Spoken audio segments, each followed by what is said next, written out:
Hey guys, welcome to shop. I think today we're going to do a little video on cutting fluids. I've had a couple people ask and express interest in them, but going from left to right, that is actually just chainsaw bar and chain oil with coconut oil that got heated up and mixed in. The goldenrod, black goldenrod can is actually Tap Magic. I didn't have much left in the bottle, so I just dumped it in there. That is Marvel Mystery Oil. That is some really old, scary sulfochlorinated oil that we will use as an example of what is not safe to use in today's day and age. Stick lube and anchor lube. Now,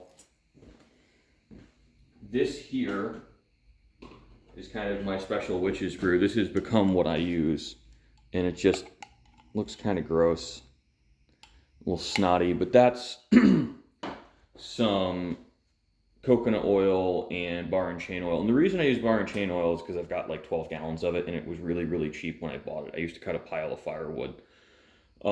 So this is really good. I just use a lot of it, and it's cheap. You can use bar and chain oil straight in a pinch, actually. Now, I wouldn't recommend it because it smokes like the dickens, and it's not the best, but it works. And if you've got absolutely nothing else, it is an option. Now, I really like the Tap Magic Pro Tap, which is what's in here, but I will say it's kind of tough on the oilers. Like all of it, it dries up and you get this like gooey stuff, and you need to shake it before you use it because all the good stuff settles out. Basically, all of the cutting fluids you use will do that. Now, I threw Marvel Mystery Oil in here because honestly, a lot of the times I will go across the street and pick up some diesel fuel and use that for cutting oil and aluminum when I do work with it. But if I don't have any in the shop and I don't feel like walking over, Marvel Mystery Oil. This can's older than I am, a lot older. And it was actually frozen solid when I got it, but I heated it up with the heat gun, not a torch because I don't want to burn the shop down, and got it free and working. And there's like 40-year-old oil in that. So now, I think the star of the show, which is this really old, gross, this is actually an early soluble oil. Let me lower the camera down to get a better view. This stuff's nasty.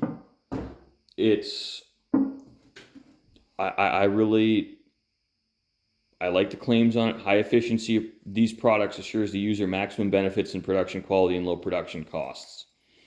Greater production, faster, deeper cuts, more pieces per grind. Improved quality, closer tolerance, cleaner threads, better finish. Fewer regrinds means longer lasting tools and fewer rejects. Now, frankly, it's a damn good cutting oil and the best in the shop when it comes to just being a cutting oil. However, it's one of those things where the fumes from it, my lungs seize up the second I get a whiff of it. And I'm not a huge fan. Now, I just think it's kind of cool to have because it works well. I don't really know much about it. I got it. It was given to me.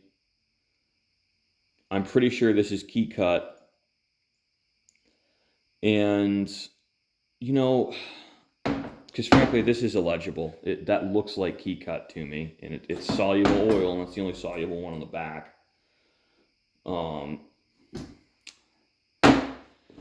These are gross. Everything in this is tied to like liver failure and a lot of toxicity. Don't use it. If you get it, maybe mix it in with some other stuff you want to get rid of it, or if you've got a dump hazmat day. I just like the bottle because it's cool. These are just really bad for you.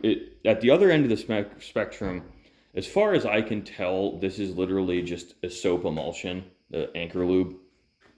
It's a good product. It's not toxic. I keep it around for stainless steel. I don't really like to use it for threading because you can't see what's going on, and I like to see what's going on, which is why I like the oils more than like pastes or stick lube. It does work fantastic on stainless steel, and it actually works pretty well for milling.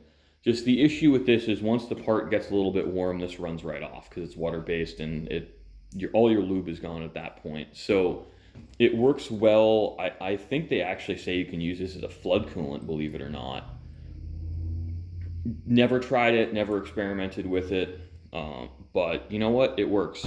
Now, these stick lubes, I love these. They're great. I think for all around use, if you're only going to buy one product, they're a good option. Now, I keep it around. I use it on a hacksaw, just run the blade through. These are gross. You can also see I use this a lot for turning. You can use it on the surface grinders too to help keep the wheels not load up. These stick lubes are really a fantastic product overall. The downside to these is they kind of suck for threading. You can't see what's going on, and they get gross from everything else sticking to it. So, you know, and they also change color with age. They don't work as well when they're old like this, but you know what? I have it. I'm going to use it. And waste not, want not. I don't like these on the milling machine because you can't get much of the product on to the cutter directly. You kind of got to smear it on the part. And, you know, the benefit of this stuff is it really does help a ton with chip welding, I've noticed. It's a good product. This is not the best one. This is the cheapest one because just use a lot if it's cheap and it'll work. You know, and they all work. I've seen people use lanolin as lubricant, but this is the kind of finish I'm getting with stick lube just right off the lathe. This is a cylinder square I banged out the other day, and just off the lathe, I don't know if I'm going to fuss with grinding it, but we've got about 4/10 of error from here to here, and that's only on one side, so it's like, on average, it's like within 2/10 of square. So I think that's, for my purposes and my inspection, that's plenty square. And that's right off the lathe. Now you can do that pretty easily by doing it between centers all in one setup. And I shouldn't say easily. It's work to get something that square and not get a ton of taper. And I think some of the squareness issue might just be taper, because I know I taper about 3/10 over the same length. So having about 4/10 of squareness might be the thing. Now, this is just practice with the right tool. You know, I turn this with carbide, actually, a carbide tangential tool. Focus. So, you know, that's pretty good. You can do that with a good cutting fluid and really dialing in on your speeds and feeds. That's 1045. That's worth bragging about, but I think really a more typical surface finish you'd expect off a lathe with decent cutting fluid is this piece of cast iron, which that's pretty good, I think. So that's not really worth fussing about, in my opinion. But once you get everything dialed in and you really get it worked out, you can get a damn good surface finish with just whatever oil is handy.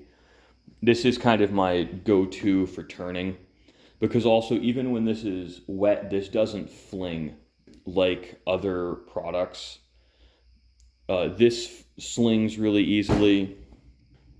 Bar and chain oil will sling, but it's pretty good about sticking. And that's the benefit of the coconut oil, is really the actual lubricant in there. And the bar and chain oil is just kind of a delivery medium, where the additive package in that is designed not to sling.